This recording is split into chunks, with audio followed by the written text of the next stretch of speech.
আমি এসেছিলাম, কিন্তু আমার একটা ডিউটিও আছে হাসপাতালে, আমি ওখান থেকে এসেছিলাম।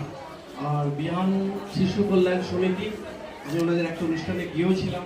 ভীষণ মহৎ উদ্যোগ। মঞ্চে যারা আছেন সম্মানীয় অতিথিবৃন্দ, প্রত্যেককে আমার শ্রদ্ধা শুভেচ্ছা নমস্কার জানাচ্ছি।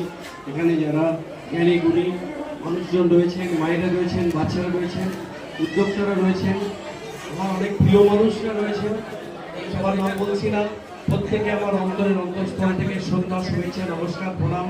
যার ক্ষেত্রে যার প্রযোজ্য সেটা আপনারা গ্রহণ করবেন। সামনে শারদীয়া, সবাই ভালো থাকুন, সুস্থ থাকুন।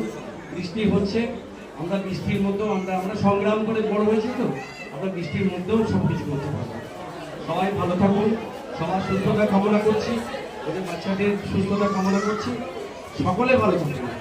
এই বলে আমি একটু বিদায় নিচ্ছি, কিছু মনে করবেন না, কারণ আমার একটা ডিউটি আছে। আমার আজকে পোস্টমর্টম ডিউটি পড়েছে, 4টে পোস্টমর্টমের ডিউটি আছে, আমাকে হাসপাতাল থেকে ডাকছে, বেরিয়ে আছে। সকলের অনুমতি নিয়ে যাচ্ছি কিন্তু। নমস্কার, ভালো থাকুন। থ্যাংক ইউ স্যার, আপনি যে আপনার মহামূল্যবান সময় থেকে কিছুটা সময় বের করে বিহান শিশু কল্যাণ সমিতি